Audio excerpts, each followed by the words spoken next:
இனிமையான நண்பர்களே, அன்புள்ளம் கொண்ட சொந்தங்களே, அனைவருக்கும் வணக்கம். கண்ணுக்குட்டி கோவிந்தராஜ். இந்த பெயர் இந்த 2 நாட்களாக ஊடகங்களிலே மிகப்பெரிய பிரபலமாகி இருக்கிறது. யார் இந்த கண்ணுக்குட்டி கோவிந்தராஜ்? புரட்சிகர சித்தாந்தத்திற்காக போராடியவராய் இல்லை. கள்ளக்குறிச்சியிலே இன்றைக்கு 50 பேருக்கு மேல் விஷச்சாராயம் குடித்து மரணமடைந்திருக்கிறார்களே, அந்த மரணத்திற்கு காரணமானவன். நூற்றுக்கணக்கானவர்கள் இன்றைக்கு உயிருக்கு போராடி கொண்டிருக்கிறார்களே மருத்துவமனையில், அவர்கள் நடத்துகின்ற அந்த போராட்டத்திற்கு காரணமானவன். 20 ஆண்டுகளுக்கு மேலாக கள்ளக்குறிச்சி நீதிமன்றத்திற்கு பின்னாலேயே கள்ளச்சாராயம் விற்றவன். கிட்டத்தட்ட ஆயிரக்கணக்கிற்கு மேற்பட்டவர்கள், பல ஆயிரக்கணக்கானவர்கள் அவனுக்கு கள்ளச்சாராயம் குடிப்பதிலே வாடிக்கையாளர்கள். அந்த வாடிக்கையாளர்களை வைத்து பணம் சேர்த்தவன், பொருள் சேர்த்தவன்.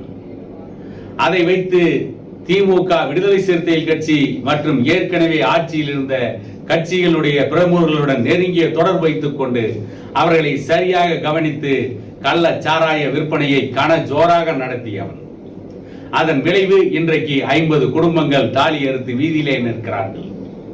சில குடும்பத்தை சார்ந்தவர்கள் அந்த கள்ளச்சாராய வியாபாரி கண்ணுக்குட்டி கோவிந்தராஜை போய் பார்த்து, இந்த பகுதியிலே நீ கள்ளச்சாராயம் விற்பதால் குடித்து குடித்து பல குடும்பங்கள் பாழாகி கொண்டிருக்கிறது, கள்ளச்சாராயம் விற்பனை செய்வதை நிறுத்திவிடு என்று கேட்ட பொழுது, காவல்துறையே என்னை ஒன்றும் செய்ய முடியவில்லை, போலீஸே ஒன்றும் என்னை செய்ய முடியவில்லை, இன்னும் வல்கராகவே சொல்லி இருக்கிறான், இன்னும் ஆபாசமாக சொல்லி இருக்கிறான், நீங்கள் என்னை கேள்வி கேட்பது, ஓடிவிடுங்கள் என்று மிரட்டி இருக்கிறான்.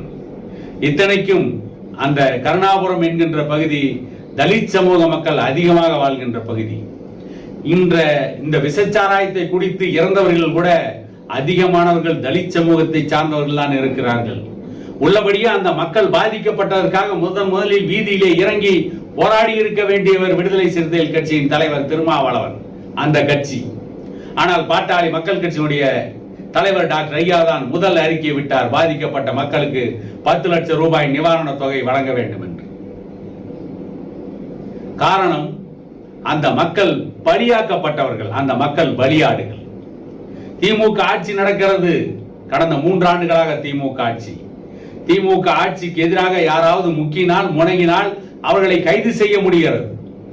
ஆனால் 3 ஆண்டுகள் இவர்கள் ஆட்சிக்கு வந்த பிறகும் தொடர்ந்து அந்த பகுதியிலே கள்ளச்சாராய வியாபாரம் கனச்சோராக நடந்திருக்கிறது. அவரை கைது செய்யவில்லை.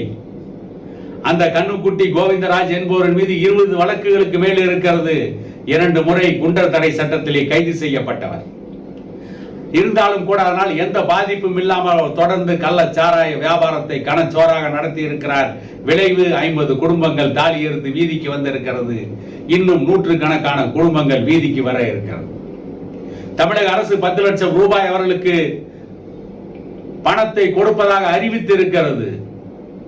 நாம் கேட்பதெல்லாம், பட்டாசு தொழிற்சாலை விபத்திலே இறந்த அந்த தொழிலாளர்களின் குடும்பத்திற்கு 3 லட்சம் ரூபாய் நிவாரண உதவி கொடுத்த இந்த திமுக, சாராயம் குடித்து மரணமடைந்தவர்களுக்கு 10 லட்சம் ரூபாய் கொடுக்கிறார்களே, அதற்காக இந்த கள்ளச்சாராயம் குடித்து மரணமடைந்தவர்களுக்கு பணம் கொடுக்க கூடாது, 10 லட்சம் ரூபாய் கொடுக்க கூடாது, அதைவிட குறைவாக கொடுங்கள் என்று நாம் கோரிக்கை வைக்கவில்லை.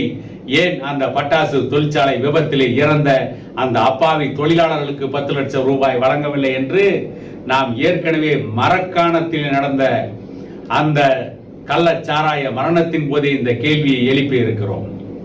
மரக்காணத்திலே நடந்த அந்த தழும்பு கூட இன்னும் மறையவில்லை, அந்த காயம் கூட இன்னும் காயவில்லை. ஆனால் அதற்குள் கள்ளக்குறிச்சியிலே 50க்கும் மேற்பட்டவர்கள் அகால மரணம் அடைந்திருக்கிறார்கள். திமுகவினருக்கு தொடர்பு இருக்கிறது. பல்வேறு அரசியல் கட்சிகள் குற்றம் சாட்டுகிறார்கள். பாட்டாளி மக்கள் கட்சியின் தலைவர் அன்புமணி ராமதாஸ் அவர்கள் பகிரங்கமாக குற்றம் சாட்டியிருக்கிறார்.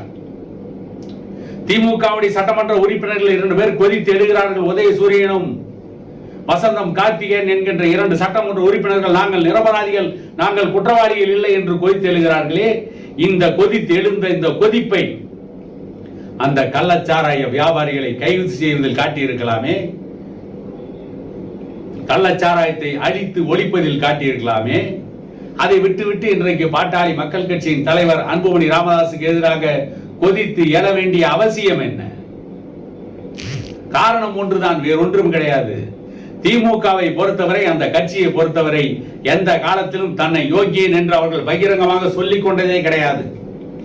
அல்லது தான் யோக்கியமானவன் என்று நிரூபிக்க எந்த காலத்திலும் திமுக முயற்சி செய்ததே கிடையாது. காரணம், அவர்கள் யோக்கியமானவர்கள் இல்லை என்பது அவர்களுக்கே தெரியும்.